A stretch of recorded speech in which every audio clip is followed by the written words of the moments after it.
we're live. So, welcome everybody. I hope everyone has a great time, great day, great life. This is going to be the first video of a series that's kind of called. Oh man, I already forgot the name. It's something like Story Time. I'm very new to the Hex community, and I think there's a lot of interesting people within it.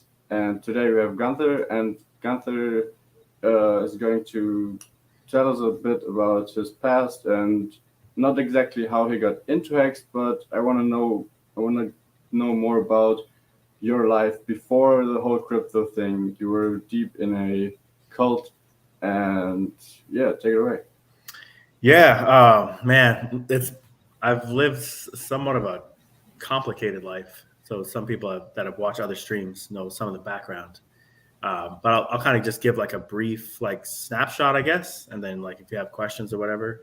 But yeah, I grew up in a very large family. I'm one of 15 kids, Wow. 14 brothers and sisters. 14 are alive. One is deceased.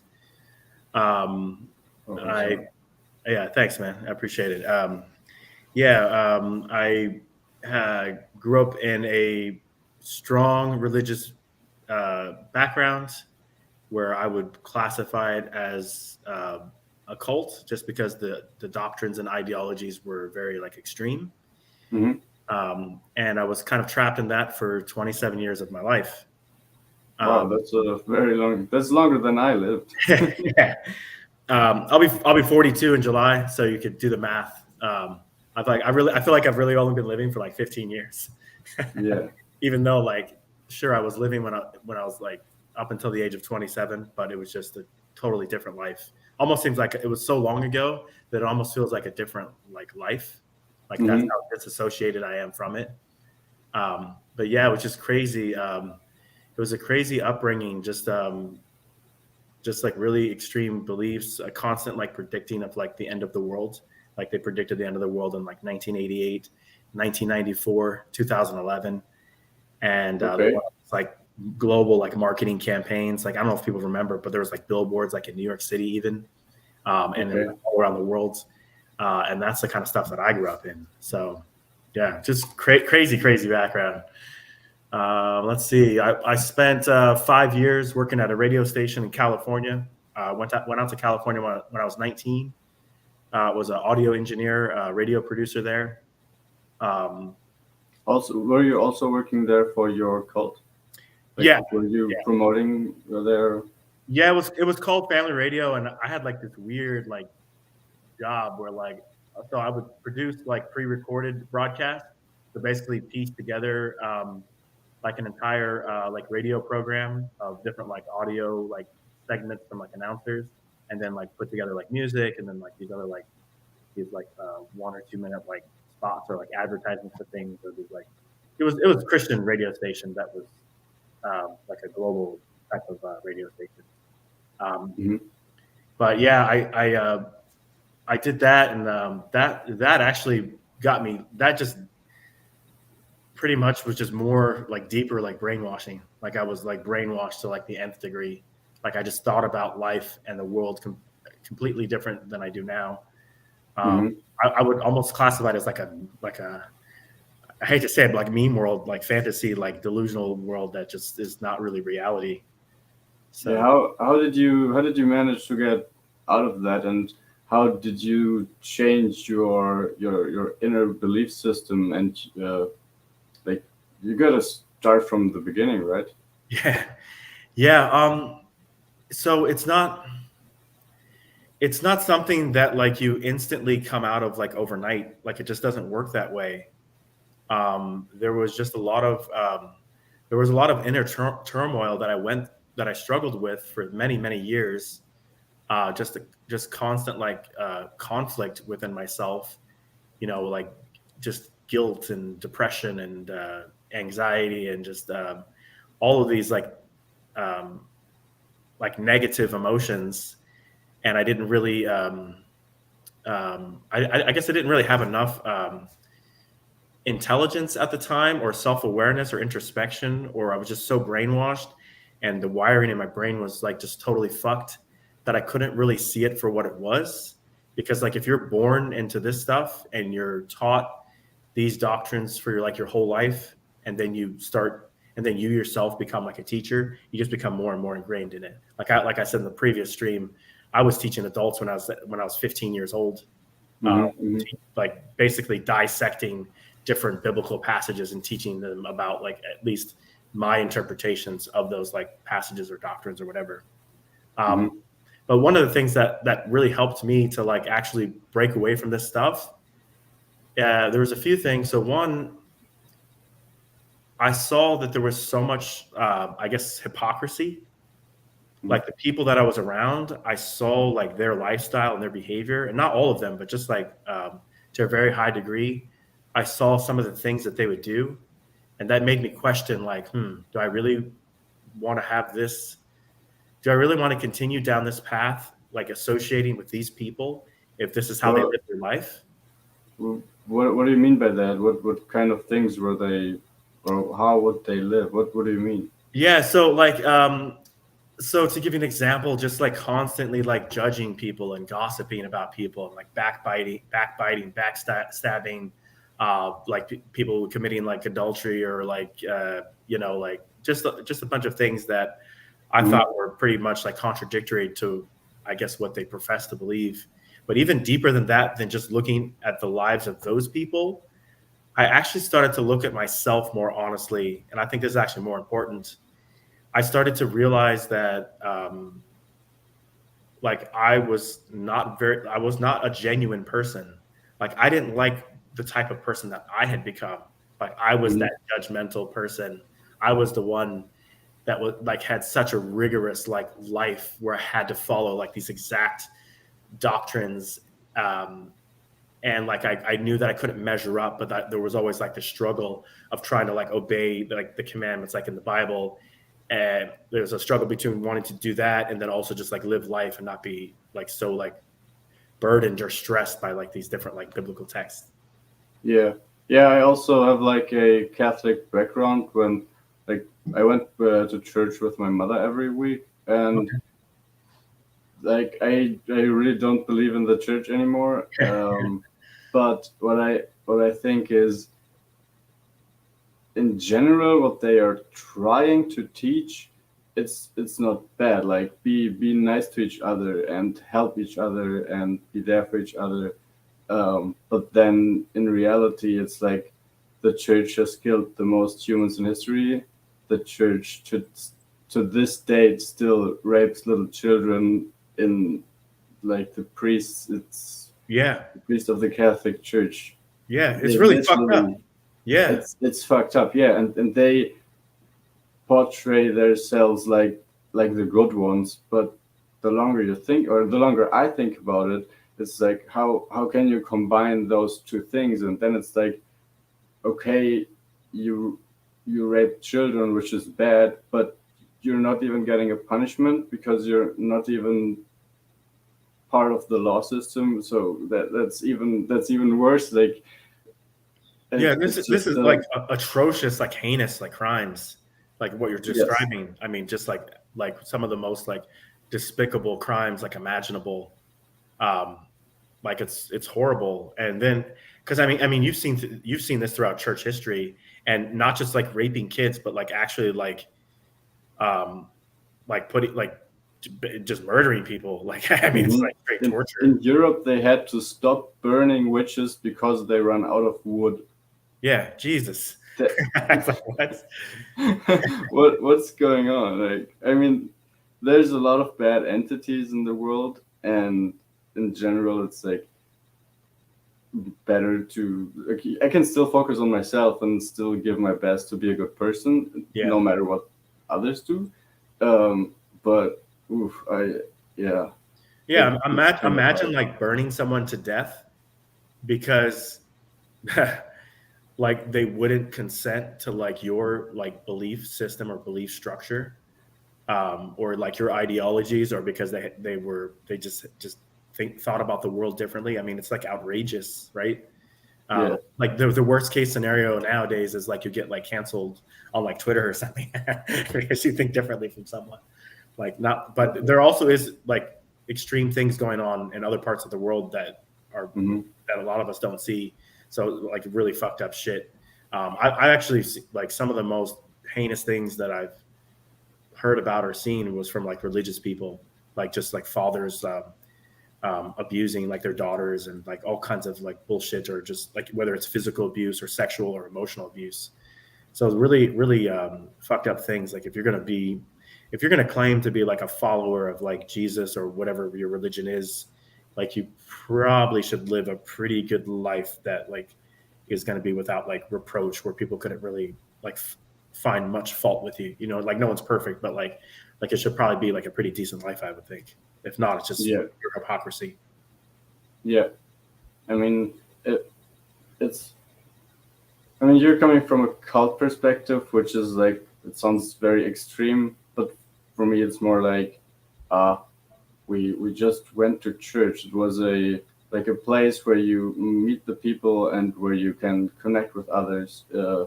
Like it wasn't. It was a great time. Don't get me wrong, but I don't think. I think there's different things in life that you can believe in, Yeah. and well, God is like you were saying earlier. How would you say that God is real, or if he's not? You really can't. But like you can't prove that he's real, but you also can't prove that he's not. So Yeah. Yeah, you can neither prove or disprove the existence of God. So, but like it is nice also. I think, bit finesse. It's nice. Bit finesse made a comment. It's like be nice, thanks, Captain Obvious. Like, I can't. Like you don't need like you don't need a text to tell you how to be a good person and how to live. I think we intuitively know like what would be generally like right and good. It's just there's no clear black and white, like good or evil or light or darkness or like good and bad. It's somewhat subjective. Like for example, someone might think that you're bad because like maybe you're in a relationship that's like not like where your family's like don't want it, right? But then like you guys are like madly in love and it's like good for you. So like that's what I mean, like good and bad, like it's somewhat subjective, but we generally know, I think, like what we should be doing for people and how we should treat them.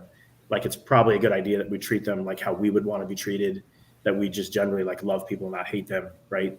I don't think we really need a text to like teach us how to do that. what do you think? How should future generations handle church? Like, Well, oh, so you mean like you're asking like will the church like even exist like in the future? I mean, I think religion will always exist because people always have a belief. They'll always have some type of belief system or structure that works for them, and so then they'll have a following and there'll be people that think like them, and so you'll have like all these like different religions that are just like amalgamations of like a bunch of things, or there's like independent ones. I don't think like, I mean, think about it, like people have been religious for thousands of years. I don't really see it just like dying off or going away. Battery 79. We got 2 people. Oh, finally, we got 3 people. We need more people in the chat. Hey, maybe you guys can share for us on Twitter or like in chats, or so we have like more of an audience please on the live stream. Like and subscribe. Hey, how come too consistent with time? Humans are gods. Well, actually, being a human myself, I kind of fuck up a lot of times. Not sure how God would handle. I think God could do a little bit better, but well, we're trying hard, right? We got Hex McKenzie. Yeah, thanks for sharing. And thanks for joining, guys. This is the first. Yeah. So how come? So I've always heard of you, Sticker Guy, but like I don't know like anything about you. Like so like are you the guy that like just started like creating a bunch of like stickers for Hex, and then like, or how did like what's the background? I've only just heard your name. Like infamous. Like, Richard went to the Europe. He made a Europe tour, and I went to Zurich in Switzerland. And okay, nice. Being a big noob I was back then, I asked a bunch of questions, thinking I was the only one who is in the position of knowledge. And Richard talked a lot with me and explained a lot of stuff. And then the Crypto Sparbook guys invited me to come to the road tour through America. And there I helped with the tour, and at the Vegas event, I did the conference with Maddie. Like I was kind of part for the green room, like making sure that everyone is at the right time on stage, and kind of a little bit of organization, I guess. Nice. Yeah, I gained a lot of experience, and I kind of, well, bear market sucks, I figured out. Hey, so do you still think you're like a total pleb like in crypto, or you do think you've come like a long way from like when you started? Both. On one side, I learned a lot, not only about crypto, but in finance, and like all the, like in the beginning, you're in it for the money, and no, I'm still in it for the money, but the tech kind of is really interesting. No, bro, like no one's in it for the tech, man. Like no one, like literally no one. Yeah, but you kind of have to understand the tech to understand to make a decision what you think is good and what is bad. Yeah, I mean, not really though. Like you just need to understand, like you just basically need to understand that something is like safe and secure to like interact with, and that you have like the right players involved, the people that like could actually like promote and sell the product in an effective way, and it has the potential for basically for the price to go up. I mean, you really all that you really care about is the number go up, price go up, your wallet goes up, you make money. Like nothing else really matters. Everything's just a meme and a narrative. Yeah. Hey, battery guy saying you look kind of like a young Eric Wall.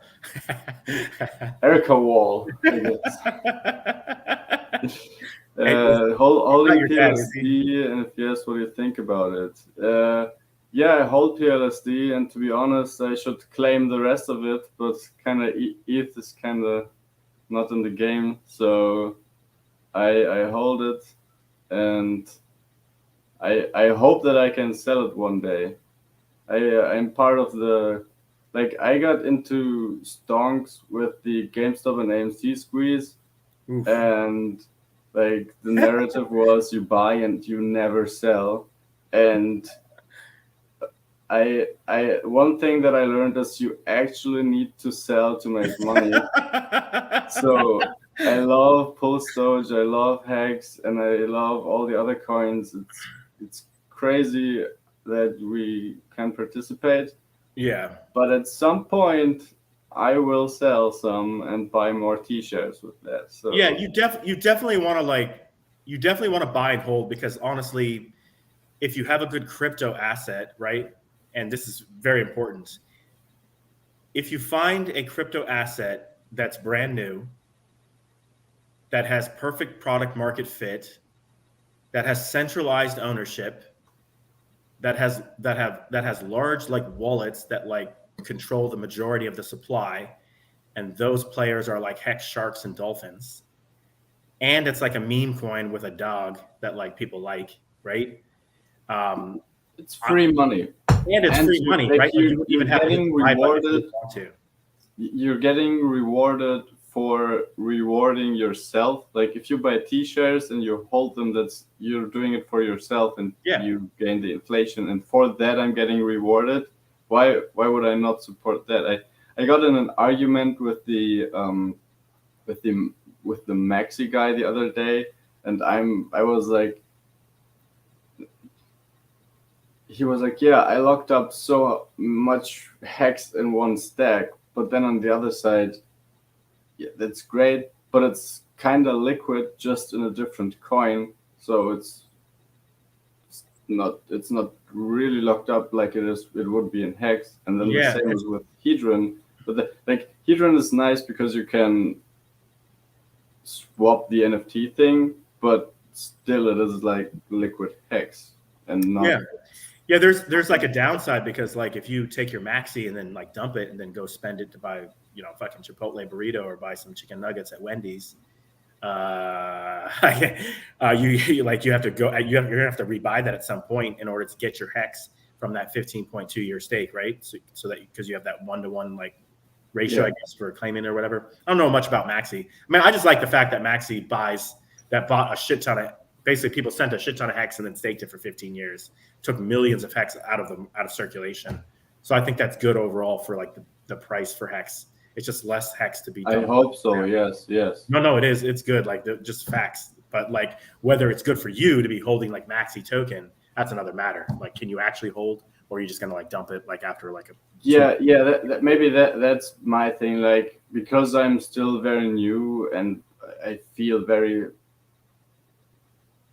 like I don't have that much experience, which is okay for me. But I to be honest, I don't think I would manage to hold maxi for 15 years. I just don't.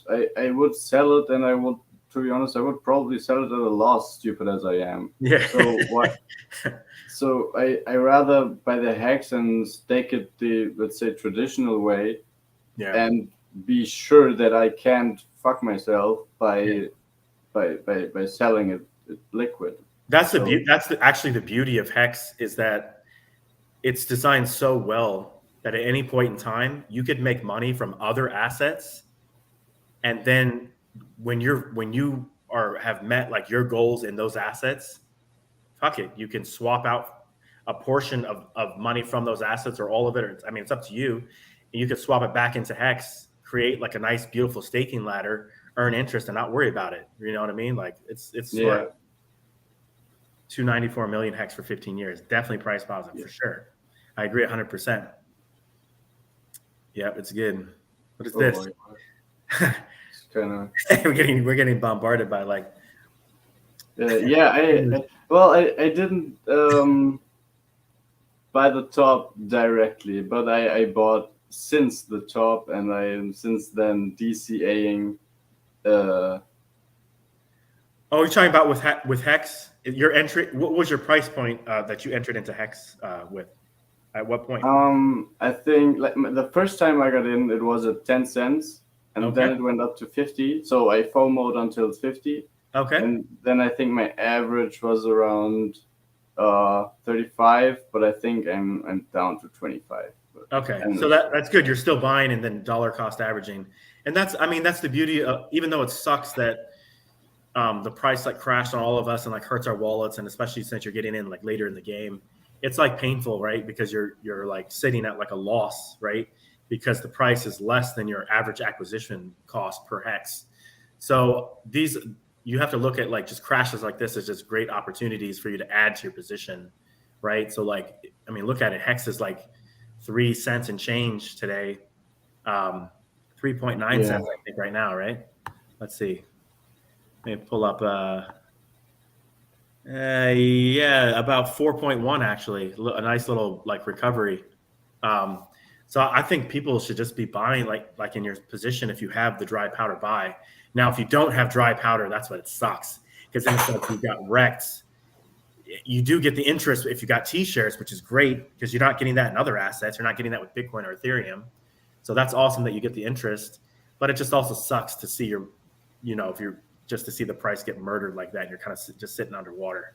That's painful. Well, getting into crypto, it was always like it could go to zero. So that's kind of the big narrative, but still, I hope it should not go to zero. Like that's not the plan. That's definitely not the plan. And I would say with Hex, it's such like a beautiful product. You've got billions of dollars that are locked for an average length that's over 6 years, and then like there's so many players that have locked up so much money. It's just not very from a logical perspective. It's not very rational to conclude that it would actually go to zero, right? Like, sure, anything can go to zero, but just from a probability point of view, it's just like very low, right? Like any chart you get wrecked. It's more likely actually that Bitcoin goes to zero than Hex goes to zero. Because I don't think Bitcoin will go to zero. It will always be the first crypto, and yeah, but just because you're the first, it doesn't mean anything. Queue up Netscape, MySpace, wrecked, both of them. Like it doesn't, just because something's the first doesn't mean anything. Like sure, like some things still do exist. Like Ford was the first, right, and it still does exist. But does it compare with like Tesla, for example, right? So Hex McKenzie earlier had a good comment about Tesla. If you're in it for the tech, make your money in like Hex and PulseDoge, and go buy a Tesla. Now you're in it for the tech. Yeah. Right? But yeah, I see. So Bitcoin went up. Bitcoin went from sub 1 cent to $69,000 over the span of 14 years. Multi-billionaires bought Bitcoin, and it barely moved the price. Fuck, countries bought Bitcoin, and it barely moved the price. Well, yes, but El Salvador buys like 20 Bitcoin and makes a post about it. So that's like, yeah, true. Bitcoin. That's fine. But here's the point. When countries are buying Bitcoin and multi-billionaires have bought Bitcoin and it barely moved the price, and it creates a double top on the monthly chart, and it's like an Elliott wave 5 on the monthly chart, bro, it's rest in peace. It's like probably like a rainbow down forever. Like every high is just a lower high, and it's just like everyone that buys is just like the greater fool. It's like their exit liquidity. So I think shouldn't it find a bottom at some point, or at least have like maybe a kind of stable thing where it bounces between, let's say, 10 and 50 all the time? Yeah, I mean, I don't know. It just seems more likely that it'll eventually just die, because right now Bitcoin is just a meme and a narrative. But in all reality, something like Hex is actually just way better. It solves all the problems that Bitcoin has. Pulse Chain solves the problems that Ethereum has.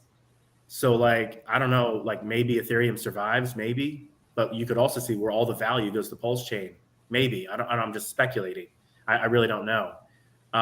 Then you have like think about tokens like Doge, right? Doge, just rest in peace. Rest in peace. You know why? Yeah, but Doge was never meant to be. Like, it's just a meme. Like, nobody intended it to be what it got. But that's the point. Even Doge went to 70 cents. You're correct.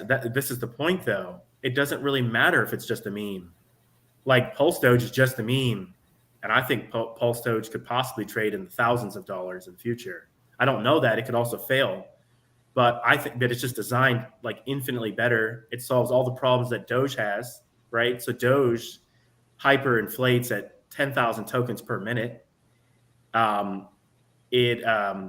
about 5.2 billion tokens per year. Mm-hmm. If I haven't looked at the price like recently, but like the last time I checked, it was like 8 cents. It's probably less than that now. Yeah, I think it's at 5 cents. 5 cents, okay. But just assume like 8 cents, for example. Let's assume 4 cents. Let's say like crashes from 8 to 4. You would need about $840 million per year just to paint the price sideways at 4 cents. That is not an efficient use of capital. Like you're not going to just see players that are willing to inject millions, hundreds of millions of dollars annually just so that it could be used as exit liquidity. Never underestimate the stupidity of people in large groups. No, that's very true. But like you have to understand from, yeah, you make a valid point. But you have to understand from a whale's perspective with large money, they don't want their millions of dollars just being used as exit liquidity and dumped back on their heads, because in the end they're going to get burned. So it's so much better for them to enter into a token like PulseDoge with scarce supply. I mean, max supply would probably be like maybe 6 million on the ETH network, then copy over to Pulse Chain. Plus it has zero inflation. Plus you got players already that are like staking in like LP positions at like higher dollar values. So they're basically making a statement that they're not looking to sell like anytime soon, even though they could, pull their liquidity or whatever. It's just, I think it could do really well, especially like with just like Hex sharks and dolphins controlling the supply and having centralized ownership and benevolent players that want all the smaller guys to become wealthy, So. Yeah, I think that's like the greatest part about PulseDoge is the people who got rewarded the most were the smallest ones in the hex system, like Yeah. crabs, turtles, and even shrimps. Like if you are a shrimp and you get 25 PulseDoge and you multiply that times 5, that's not bad at all. Like it is Yeah. free money. And if you get the Ethereum fees, you can claim it for like 8 to 10 to $15, and it's just free money. That's Yeah. insane that it is actually possible. And Imagine then you too. have, Imagine if you saw. Imagine if you saw like crazy prices. I'm not making any predictions. I'm just saying like, what if? Like a what if yeah, scenario. What if it's trading at say like $1,000, and you got 25 tokens as a free claim and just never touched it, and then like yeah, you look later at the price. Now you got $25,000 of like free money. That's pretty fucking awesome. And you got it like you didn't do anything except pay like a transaction fee to claim it and then to sell it. yeah. So And for the for the dolphins and sharks for buying the Pulse Doge, like we know, or we kind of hope that those are the no, we actually know that those are kind of the good people. Like they got rich on Hex so much, and now they are helping us out, and with that we can either hold, like with the stack of Pulse Doge I got, I kind of think on one side I want to hold because everything we just said. On the other yeah, side, it's like it's free money. Why not take a part of it and buy more hacks with it, which is what I'm actually here for. Like, yeah, yeah, exactly. But it might be a more efficient use of your capital to wait until you get like serious like return on investment in Pulse Doge, and then once you have like some serious like value, then extract it and inject it into Hex, because then you would have more economic like mass and energy and like power in order to build like a better staking ladder. If you go out to, mhm. so for example, if you've got $5,000 right now, I'm just throwing out arbitrary number. If you have $5,000 right now of Pulse Doge, right, and you sell it and you put it into Hex, well, your economic mass is $5,000. But what if Pulse Doge goes up like 100x? Now you have $500,000. And what if it does it faster than Hex, because Pulse Doge has very like low liquidity? The liquidity for Pulse Doge right now is 340,000, right? And this is going to kind of answer a question that somebody asked. He says, you say $1,000 Pulse Doge, 1,000 USD. I mean, we're at $2. How do you think $1,000 will be achieved? And here's my answer to that. Pulse Doge has ultra low liquidity. So 340,000, right? So the way that this stuff works, if we want 100x the price of Pulse Doge, we need the liquidity to be 10x the square root of 100. So for $3.4 million minus 340,000, so less than 3.4 million. Let's just keep the math simple. If a whale stepped in with $3.4 million minus 340,000, which we currently have already, and hit the buy button, even though they would eat fat slippage, they would 100x the price of Pulse Doge. That means the price would not be $2.25. It would be $225 per token. So a lot of times people just don't understand this. Obviously, a whale is not going to do that, right? They're not going to just hit the buy button, because that's not smart. Because then they eat fat slippage and they push the price up against themselves. However, the cumulative effect of several players coming in at the same time and just ratcheting up the price, eventually before long you do 100x. And I saw this in Hex in the early days. Hex crashed like 97, 98% after it launched. And then for I think it took 129 days. And no, was it 129 days? I'm not sure. It was like maybe 3 or 4 months or so, and the price did like 129x from the all-time low. Like it just went on this like massive bull run. So it is very Bitcoin? easy.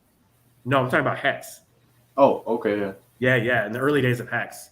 So when you have low liquidity and you have centralized ownership and you have scarce supply and you have benevolent whales, it doesn't take much economic mass and energy to really get going.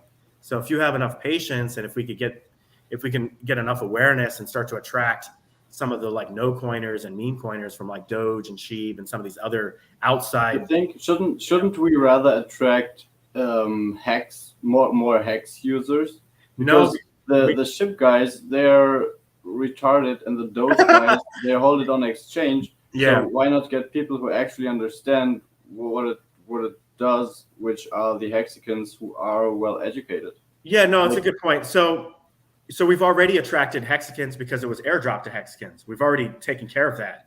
But now we don't want hex people to just recycle their money in the same ecosystem, because then, like, if they sell hex for PulseDoge, for example, now they're putting sell pressure on hex, right? Or if they're selling Maximus for PulseDoge, they're putting sell pressure on Maximus. Or if they're selling fiat for PulseDoge, they're putting sell pressure on fiat, for example. So the point is, we actually want to attract no coiners and meme coiners where the money is not in our ecosystem. We want to bring in fresh money, fresh capital, and we bring it into PulseDoge. We drive the price up to insane prices. And then if people have done well, if people have done, let's say in the future, like a 10,000x return on investment, now they could shave off a percentage of their profits and put that money back into Hex, create a staking ladder. And now we put buy pressure on Hex and people get more t-shirts. So I feel like it's a win-win. You get more Hex. If you just take your money now where you barely have any economic mass and energy, you don't have the power to push the price up. But imagine like some Hex sharks and dolphins. I only say that because they're like the top wallets, right? But imagine some of those guys just delaying gratification and all this new money flows into PulseDoge. Well, it's possible that some of those players could actually become billionaires. And if they become billionaires, they could scrape off a small percentage of their profits and really have they could take, let's say, 1% of their money and inject that into Hex to boost the price and build more t-shirts for themselves. So that's sort of like how I think about it. You know, you have to see the whole picture, the bigger picture, not just like what's happening now. I would love to see it play out the way that if PulseChain is not even out yet, but more and more people are talking about it just because it is removing those gas fees from the Ethereum part, and you still have all your coins. That's like the two biggest things. And then it's like Dogecoin itself is a whole other blockchain, but now it's like, hey, you can buy the same Dogecoin on a cheaper network with faster transactions. Then it's like, hopefully everybody pulled their coins from the exchanges, which is even hard to explain people. Like, if I get to meet somebody who is in crypto, which is even rare, they're like, no, I leave it on the exchange. That's good enough. I'm happy enough with that. Yeah. And even my argument, like, hey, if you remove it from the exchange, you will get it doubled. It's like, I don't know, I don't care, I don't want to. Yeah, so you really have to educate people so that they learn that there is great risk in keeping their money on exchanges. Let me give you a few examples. I used to use Crypto.com app. Fuck Crypto.com. Crypto.com on 2 occasions held my money hostage. These guys are in Hong Kong. They could just instantly think that you're like money laundering. I was actually injecting money into Crypto.com from like bi-weekly like paychecks when I was working as a wind turbine tech. I would like buy on the Crypto.com app. I would buy like Ethereum or USDC, and then I would send it to like MetaMask, and then I would like swap for Hex. But there was times that they held my money hostage, and I actually missed like an important dip. So fuck Crypto.com. That's what happens if you trust exchanges. Also, Coinbase has also like held my money hostage before, where they wouldn't let me send my money to an address that I control and own, where I own the private keys. Like I had to do like some additional, like I had to wait like a while until it finally they realized that I had like met whatever prerequisites or requirements they were looking for in order to actually get access to my money. So just be really careful with exchanges. Like I only use exchanges like just to like move money quickly into crypto or move it out of crypto into the bank account. But how? Oh, Yeah. Some of massively these bullish. figures, man, they are just like the most like like CZ. In my opinion, funds are Seifu. Fuck no. Funds are never Seifu. Like, don't ever trust. I would never, ever, ever, ever, ever trust these people with money. There's so many Okay, but liars. okay, I see that exchanges are bad, but there is no other way around. Like you need to go through the exchange to get into crypto. Like Yeah, there yeah, is true. Right no now, safe on ramp. that's true. But if you are going to go through an exchange to get into crypto, like I would just like buy on Gemini or buy on Coinbase and then instantly send it off. And you could just if you wire the money in, then you can like instantly have access to it and your money's not held hostage on the exchange. So Yeah, don't use your debit card or your checking account. Like just straight up if you want to wire in like $5,000 or 10,000 or 2,000 or whatever it is, wire the money. It usually can happen like the same business day in a few hours, and then once it's there, boom, take it right off. You just buy USDC, Ethereum, get rid of it, like send it right to your wallet. Like just yeah. use you want your money to live on an exchange for the smallest possible amount of time at any given point in time. Word. Oh, Bitfinex is saying you could use Bitstamp as well. Yeah, I've never used Bitstamp, so that's another option. I should probably Even call them.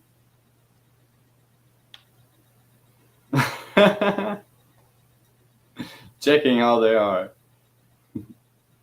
So okay, let's get like nice talk. Let's get back to the cult stuff. Yeah. But let's stay for the crypto. Like I have a guy who I hope will come on the channel, and he was like, "Oh, Hex is a cult. Hex is a cult." What's the difference between the like the crypto people are already very intensely about what they like Yeah. and are a strong opinion. Let's call it that. So, do you think that's good for price or bad for price, or do you think like when you said you were in a you had bad surroundings and were brainwashed? Isn't like we're kind of doing the same thing. It's I feel sometimes, especially on Twitter, we are just in our small hex bubble, and doing outreach marketing is extremely hard, especially if you're just on the internet. Like if you're in real life, it's kind of easy because meeting someone that's in crypto would be nice, but getting to talk to new people who are not in crypto on the internet and to break outside of the hex bubble, I feel like is pretty hard. And for the cultic stuff, like in our circle, we kind of just rotate with ourselves, and I have not found a solution yet on how to break that. Maybe it needs higher prices, but Yeah. at least So that would help. there's a lot of similarities, right? Like obviously, it's just there's a lot of similarities between like crypto communities and cults in general, right? It's just like you don't want to market things as a cult. That's why, for example, like the token that's called cult, that's a mistake. I'm gonna tell you, like if you're called cult and you have a manifesto that you need to read, I think that's really poor. I'm not trying to fudge you guys, by the way, right? I'm just saying, like maybe you guys listen to the constructive criticism and the critique. Dude, I think that's really poor marketing. The Moon King is ramping all the time how great Cult is, but Yeah, he actually never explained what it can do.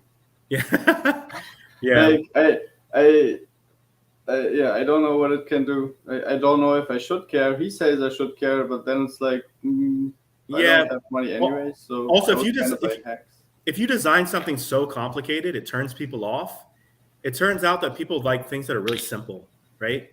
Like think about Well, when you hex is also kind of complicated, or at least complex. Hex is complicated, but you could sell it in a way that's really stupidly simple. And here's how you sell it: you buy it, you lock it up for any time between 1 day and 15.2 years. When your time lock expires, you mint the tokens with interest, convert to US dollars, and you can go spend it. And hopefully price goes up in the meantime. So you can make it really simple. You don't have to make it all like complicated. Well, there's things called shares and like there, but even with the shares, you could like dumb it down. With the shares, you could be like, the shares are nothing more than money printers. They print interest, right? Yes, They print interest and even if the price goes down, you could still sell the interest and would not be at a mathematical loss because the coins are new. Like because you with 10 coins and you end up with 12 and you sell 2, you still have your 10 coins. Yeah, exactly. There. Yeah, like the price could drop a little bit and you earn interest and you could still walk out ahead. But the fact of the matter is that Hex is going to go like up like over time. So it's going to have crashes. This has been a severe, painful crash, and people think, oh, it's dead, it's dead, it's dead. Please, please, please. You guys have no idea what you're talking about. Like this is just like, who knows how long it lasts? Maybe it's a year, maybe it's 2 years, maybe it's 3 years. We don't know. But I'm telling you, the price is going to recover. And it's going to go on a mega bull run, and you can either participate in it or get left behind and be with all the other salty bag holders in the salt mines, just plumbing the depths of the salt mines. It felt like the moment that the general public realized that they can buy stocks, they crashed it for a multi-year long recession. Yeah. Why not? Yeah. So anyway, getting back to the discussion. So there are a lot of similarities like in crypto that are in cults that make both successful. Like, for example, like communities that gather around and believe in the same thing, and they go through the same pain and suffering. They go through the suffering of like the chart, being dumped on by like everyone. They go through the suffering of like being called a scam by everyone and everyone believing that it's going to go to zero. And then, then like they flex on them later with like mansions and like supercars and like, fuck you guys. You guys all thought it was going to go to zero. We got bad news for the haters. You guys were all wrong. And we made a lot of money with Hex, and Hex is not dead, and Hex will recover and it'll be just fine, like long term. And that's why you stake it and you don't hold it liquid, because I guarantee you the volatility will wash you the fuck out of a market. It will wash you out. It will shake your ass like a fucking, like just leaves from in a tree in like a rainstorm. Like it literally just, or like fucking nuts from like a tree, where just everything gets shaken out to the ground, or like oranges being shaken off, like when they go to fucking like pick the fruit. The point is that it will just shake you out, and the staking mechanism is what protects you. Now, wouldn't it be cool if you had staking? It'd be cool if someone created like staking for like PulseDoge. I think that would be kind of interesting. Like, I don't know how that would work, but it'd be kind of cool if like someone decided to like go out on their own. Couldn't you just use the same method that Hedron uses and just wrap the PulseDoge and put it inside of another smart contract? And like you could not generate more Pulse, right? I think you would have to be clever about that. I don't think you can actually take the tokens, like a bag of tokens, because I thought about this too. Like, could you take like 50,000 PulseDoge tokens? Like, let's say you wanted to do like an over-the-counter sell. Would you be able to take like a bag of like 50,000 PulseDoge tokens? I guess possibly burn it up temporarily, create like an NFT, sell it on like trader.xyz, because there's no like commission fee like with OpenSea. I've never used it, by the way, but I just throw it out there so people. I think it was created by matcha.xyz, but maybe sell it and then maybe be able to mint the tokens back, like detokenize it. I'm not really sure. Like, I'm not a dev. It's an interesting idea in terms of like a over the counter type of like trade, but like I don't know like if that's possible or legal to do that. But then you like the point of staking is to end up with more than you started. And that's a problem with PulseDoge, because the supply. So after the 100-day claim phase, after the OA and the BA have got their allocations, like it's been minted with the mint function, they get 10 tokens, by the way, per claimed address, and they can only mint once, and they can only mint once the 100 days is finished, right? Somebody just runs the function. Like after the supply is all introduced, there's no inflation. So you can't have staking like with Hex. You can't stake it and then get inflation, right? Like you can't stake PulseDoge and get PulseDoge as inflation. Is it possible to build something else where you could possibly stake it and get yield? I don't know. Like, who knows if somebody would like build something like that? I don't know. Günther to the rescue during this bear market. I'm trying, man. I'm trying to revive the community that's like dead and like dying, and like people are salty like bag holders, trying to inject some like positive energy and some life and some just like, that's why I troll a lot on Twitter, and like, don't take me too seriously. A lot of times I'm just having fun and trolling. I mean, I will also like call people out on things that I think that I don't like personally. I think that's like bullshit. But at the same time, like, I'm also just like trying to create some like excitement and energy and like life, like vital for our community. If we want to survive and be successful, like a cult, for example, we need to be like a very like thriving like community, you know. Yeah, I'm pretty sure that a lot of people who bought Hex since the top, that they still hold. Like, it's just a feeling. I have no data to prove this. Well, if you're part of the staker class, well, you have no choice, right? Unless you're going to hit the emergency end stake button. So you are by definition a holder. Although if you're staked, you're technically not holding. You're not holding liquid tokens. You're just holding T shares, right? So you are still a holder. Yes. But all the guys holding liquid Hex through this, I would just strongly encourage you, just stake it. It doesn't matter. Yeah. You stake it however you want. It's your keys, your coins, your decisions. But I would just stake it, because like holding it liquid seems kind of foolish, unless you have plans of like whatever. Like some people just have different, like they feel more comfortable if it's liquid in case of an emergency or something like that. And then I understand. I get it. Hey, maybe you could go through some of the comments. I just need to take a quick break to go pee. Go ahead and send the meme of Wolverine going pee. All right. Thanks everybody for being on the stream. I really appreciate it.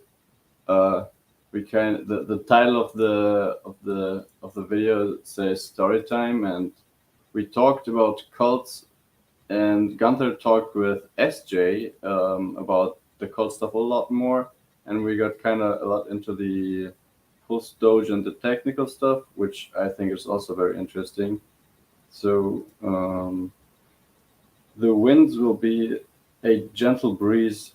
It won't be turbulent gale force winds. You wouldn't even see it coming. You'll be genuinely washed out, and you won't even know until 3 to 5 years later. Regret. Unpopular opinion from a noob.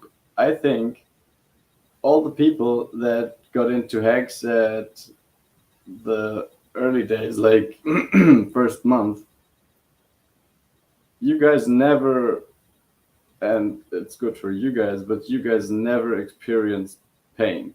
Like, for you, it was up only. I know you had dips, but imagine, even if you bought Hex on day one, you had the first couple months, which sucked, but once you got out of that, it was up only.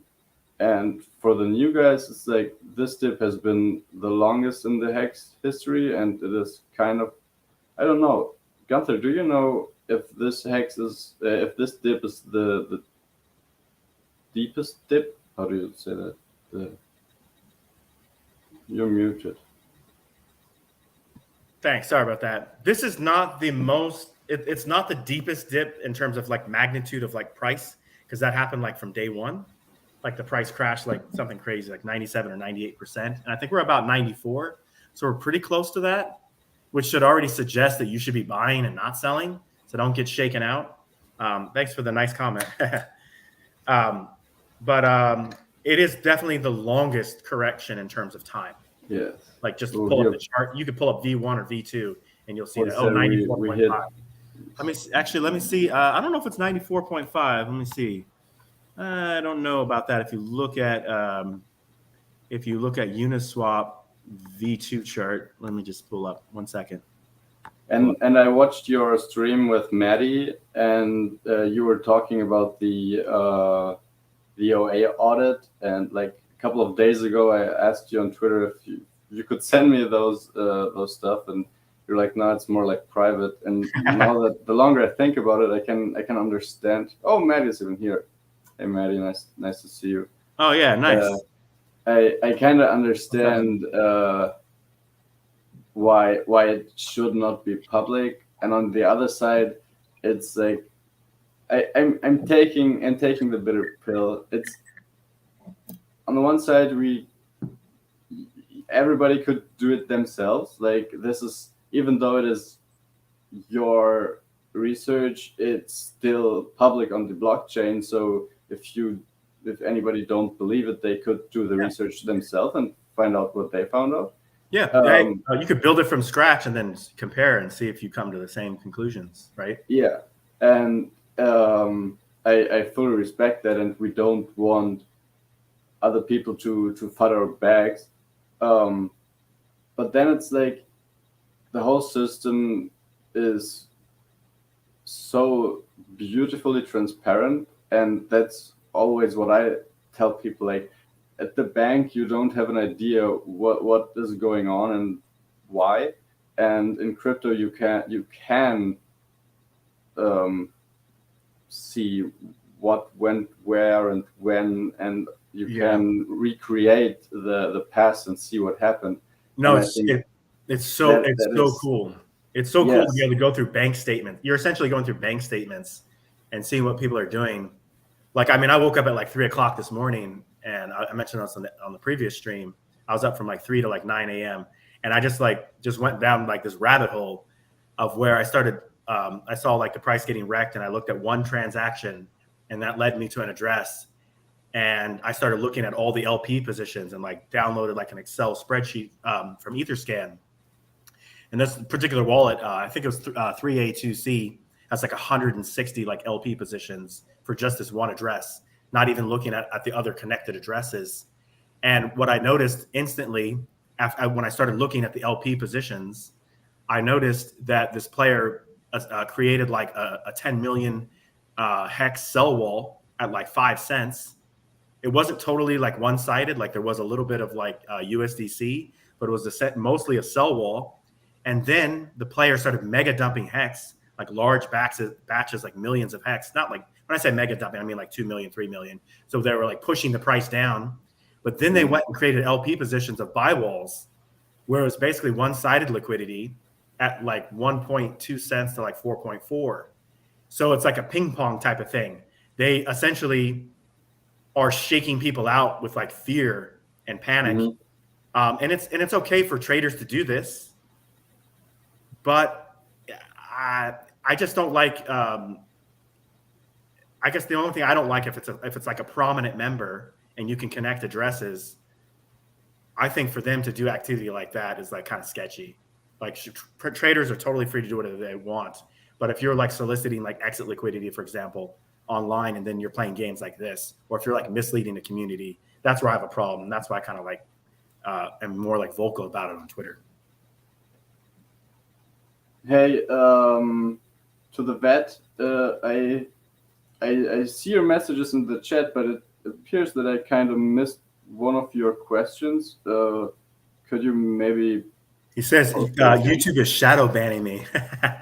We can see your comments. No, I think I just didn't catch up with his comments. So maybe you could just, if you have had a question, just type it again. That would be great. U.S. Coast Guard wants more attention. He's looking for engagement, that we actually listen to what he's saying. We are listening. We are listening, buddy. What's the comment that we missed? Oh,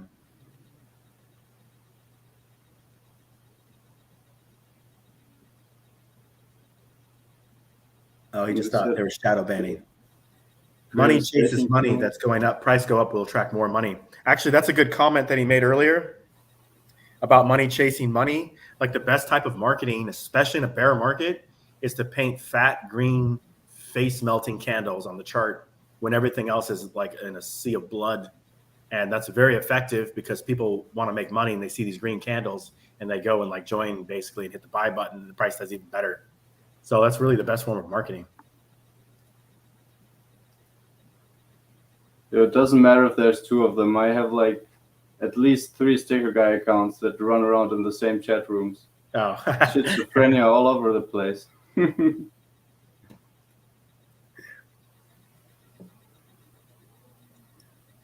yeah. So I mean, there's nothing really more to elaborate on. It's just basically the particular player created a sell wall, dumped the price down so that to create fear and panic in the market to like crash the price, then created a buy wall, hoping that the price could reach anywhere between 1.2 and 4.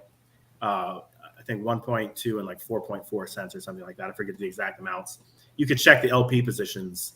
What's cool is that you can actually, like when you pull up an address, you can go look at the ERC 721 token transactions, and then it'll show you like you can view like NFTs and then open them up in OpenSea, so you can see the price range for like a V3 Uniswap LP position, and then if you look at the timestamp, you can compare that to the latest transaction in the wallet. And once you match up the timestamp, like if something happened like 17 minutes ago or like an hour ago, you can then tie in the price range for a specific LP position. And that's how I was able to do this. What would the downside be for me to do an OA audit and make it public?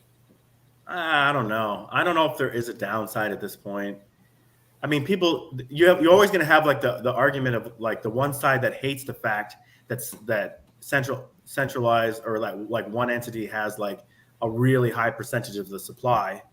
But then you're going to have the other side that's like cool with that. They're like, that's the way it should be, because then the price is more protected and you have less money in the hands of plebs that are just going to dump it on you, or like mega dumpers, I should say, because they're like market makers are the ones that really move the price. Like plebs are just along for the ride. So I'd rather have more money in the hands of like diamond hands, like where they don't actually need the money. Like I'd rather have more money in the hands of like a multi-billionaire, for example, that doesn't need to sell the asset because they need to go like secure like a house or like buy a Lambo or something. Like they have plenty of money they could just spend from selling. Or the 20th Prada or Gucci suit. Yeah, exactly. But which, by the way, people judging Richard for like selling Hex, like guys, you guys that believe this is like some delusional like narrative. I mean, like to think, it's funny, they'll judge Richard for dumping Hex to buy like these like supercars and fancy clothing, but then they don't see how they're being swindled like right before their eyes by like prominent members. So it's very dark and twisted. Like you guys need to do research. Have no expectations from the research of like others either. Like I may release information and data, but I also may not. Why do you like, and please correct me if I'm wrong, you said that the OA, like the OA is sending Hex to daughter wallets and it's kind of spreading it out. The money, to keep it simple, the money is spread across over 3,000 addresses. The money just sits dormant, doesn't move. Or I should say sometimes it does move, but if it moves, it just moves to different wallets and then it's not sold, right? Okay, thank you for, sorry, I don't get the English word we just gave. What do you think is the purpose of that? Like, why would this entity send, do you think it is risk management, or is it an over-the-counter sell, or is it there's no selling. There's no selling. It's not over-the-counter selling. There's just money moving. And it's rare. It's rare when money moves. If money moves, it's not sold. It's just moved into a different wallet. And it's moved for different purposes. For example, if money was so some of the daughter addresses sacrificed for Pulse to gain a strong position in Pulse. And then when it came time for PulseX, then even like the origin address that ends in 7CO3, plus even the Pulse chain sacrifice address and some of the daughter addresses sacrificed for PulseX. So it gains a large percentage of the supply as well. You want this because now OA has dominant position in Hex, Pulse, and PulseX. Good job. Good job, whoever owns those addresses. Thank you. Thank you for protecting my investment. I feel actually at peace because I want that to be in the hands of like the right people. I don't want mega dumpers that have been dumping on me for like 8 consecutive months to have those tokens. I want that to be protected by other addresses. I agree. I fully Or agree. other But why not leave all of it in one address? Well, that's also like a security risk. What happens if like you lose the keys to that wallet, or you like didn't write them down, or like the plates got stolen, or that if you stamped them on metal, or like just something happened and that wallet was compromised in some way, like you interacted with some malicious site, like it's just super great, huge risk to put all the money into like you don't put all your eggs in one basket, basically, right? Like divide the risk. Damn, I gotta plug in my laptop, ready to die on me. Hold on, baby, don't die. Also, if you go to the info box below the video, there's a link to the sticker store, and there is already PulseDoge stickers available. Oh, hell yeah. Hey, do you create t-shirts at all besides stickers? Not yet, because they're kind of too expensive. Like, Okay. I'm just fighting for myself, so I'm very small. And if I would like, I could. It's not the problem. I have the suppliers and I have the technical stuff to do that. But if I would buy one T-shirt, I would need to sell it for it would be too expensive. Yeah, because I cannot buy. Like, if I had the money, I could buy 1,000 T-shirts and sell the single pieces for a normal profit. But yeah. because I don't have the leverage, I just. No worries. Yeah. I think somebody's mentioning hexmerch.com. What I'm looking for, if anyone's listening, I'm looking for like really, really high quality, comfortable t-shirts, like super comfortable, like the NASA t-shirt that you could like buy at Target, where it's like easy on the like I have really sensitive skin, so like it's really comfortable to wear, but also looks attractive. Like a lot of like the cool like memes that we're creating in PulseDoge. I want to create t-shirts of all that, because then all of us can buy it and wear it. And now we got like free marketing wherever we go. Plus, it's just kind of cool, like, you know, support the brand and like the label, I guess. I would love to support that. It's just that, like, I sure can find suppliers, and I sure can find, like, if you say you want some special kind of material, that should also be no problem. It's just, like I said, I can't just buy single pieces. Yeah. No, I get it. I get it. Doesn't make sense from in my position right now. Yeah, no. Oh yeah, and so Susanne, she can order special shirts. I'm sure. Yeah, that's probably not a bad idea. She's doing. That will be hard to explain in English. There's like little stones that she's putting on the shirts. Okay, and yeah. Make bling t-shirts. Bling t-shirts. Yeah. You can look it up on Twitter. It kind of looks cool. A U.S. Coast Guard said, "I'm sure some OA addresses stake texts. Wonder when those stakes end." Yeah, there are 11 like staking addresses, which I classified as like OA daughter addresses. I mean, like, you could classify them however you want, but that's just how I classified it. And if you combine the sum of all those addresses, it's actually a Poseidon in the network. I haven't actually gone through and actually added all of those to like stakehex.today to look at them. So that would probably be a good idea at some point. So I'm not really sure like when the stakes end. There were some stakes that got good accounted by John Wick. Were that also OA addresses, or was that just somebody? That's what I heard, but I never really looked into that to verify that. So I guess you could probably reach out and see if John Wick would be willing to comment on that. He may not be willing. And you got to like go look for him. He's in some of the chats, some private chats too. So, but yeah, if you find him in one of the chats, you could ask him and see. I'm not really sure. I never looked into it. Yeah, me neither. And it was way, way before my time. I just know that he got famous to be the guy who paid the end stake fee, like not the end stake, but the good accounting function. Silver the Antidote might know. Yeah, maybe. Maybe. Um, um, I would just say with good accounting, like plebs should not be messing around with that function. They don't understand it. If you go and good account a stake that's bleeding out, and the wallet owner comes back later and remembers that that stake exists, and there's like millions of hex there, millions of like hex tokens there, they could just mega dump and blitz dump it. But if you let it bleed out, all the money goes to the staker class. So maybe by the time they come back and show up, it has no value. Like it's already been distributed to like the staker class. So it's so much more intelligent to like not end those stakes. The only ones that would make sense to end would be like OA related stakes, because you probably want like that entity to have more tokens, right? Versus like everyone else getting them. Yeah.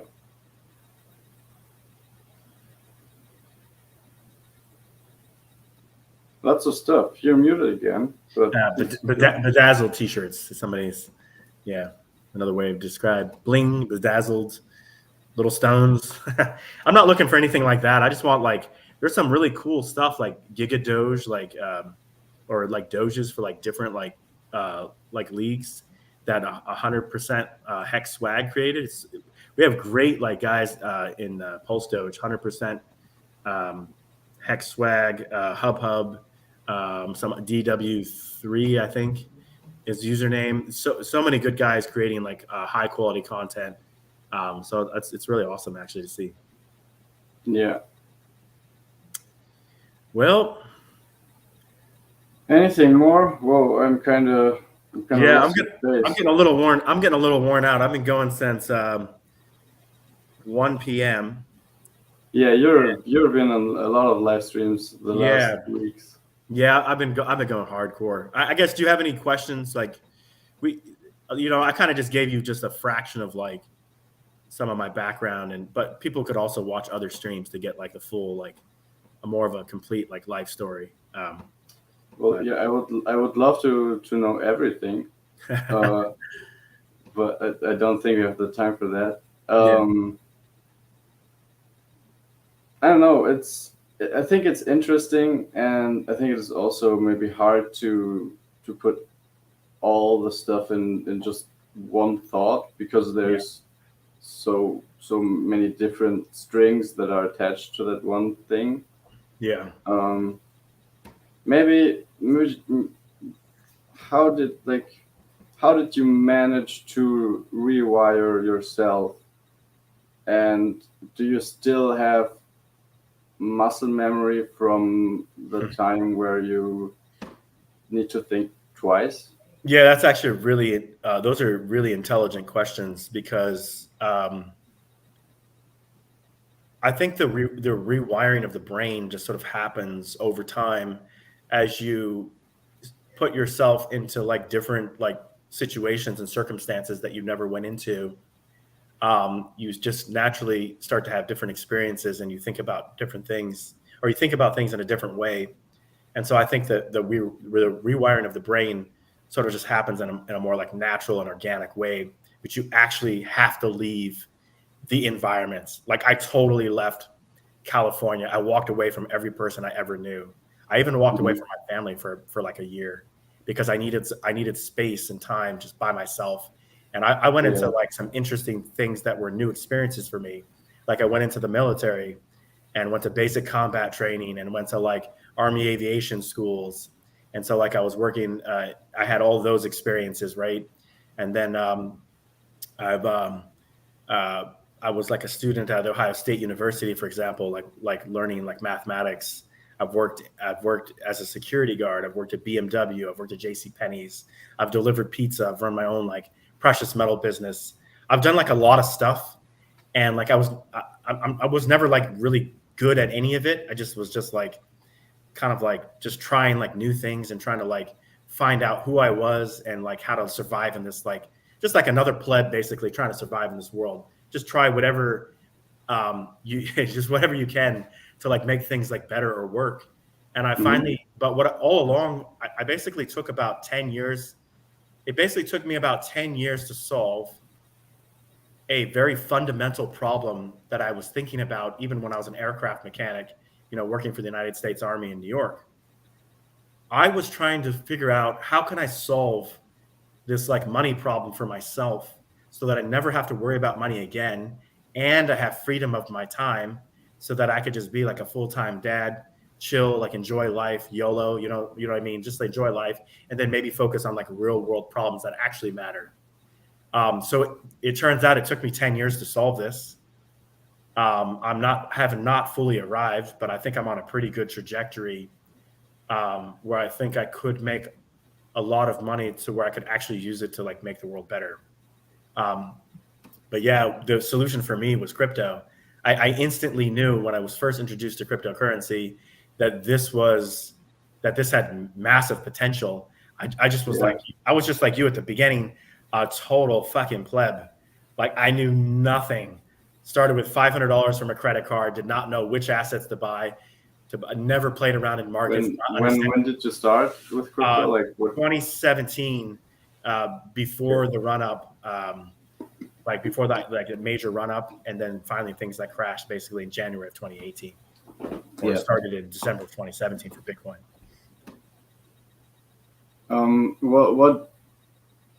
What are you planning to do with your life that now it appears as a hex shark you have managed to get the financial thing in order? What's like? Well, how do you spend your time, and what do you think is like? What's your next goals? Like, what are you trying to achieve? I guess. Yeah, it's a very good questions. I mean, first of all, I haven't totally arrived, right? Like, I mean, for hex sharks, even if you have the majority of your money staked, you don't like really have access to like that much money. Like you have to live relatively frugally based on whatever type of stakes that you have, right? So I'm still working on building. I am trying to build a multi-billion-dollar portfolio, so that I could, hang out with like the real Godwell, for example, or like Richard Hart. That is like my ambition and my objective, and it isn't just so that I could become wealthy and flex on people. Although that's also fun. It's fun to like troll, right? But like, no, I actually do want to solve some real world problems, and I'm not sure which ones I want to focus on first. My first objective, I guess, is to build a multi-billion-dollar portfolio, and then really, I guess, maybe really think about what would be the most efficient use of the capital and what is most important to me to solve. So like whether it's like solving, like I have like thyroid issues that run in my family, so maybe that's something that I'll look into, is how to actually solve from like a biohacking type of approach, how to actually solve like thyroid disease. I think that would be good because that's just something that's affected me and some of my family. But like there's really big problems that need to be solved, like global poverty, or like clean drinking water, or like housing for people, or like people that have mental health issues. There's just so many things that you could work on. It's just hard for me at this point in time. I haven't really narrowed it down to like a very precise like scope of something that I really want to work on. So you think delaying the gratification for a couple cycles and then starting to deploy capital in things that will heal or make lives better? Yeah, maybe like a 10-year type of plan, 10 years to actually grow a significant portfolio. Because if you spend the money too early, then what happens is you're spending the assets and you're not giving them enough time to mature in the markets. And so you're actually like working against yourself. Like you need to have like an avalanche, like snowball type of effect, where you accelerate the portfolio like in the most efficient, fastest way possible, but also in the most secure way possible, so that you're not like also like losing money in like bad investments. And then once you've built a strong enough position, then you really have enough capital to really start injecting into like some serious things, to be able to like solve like these problems that are really important. Yeah, I agree, and they still need time.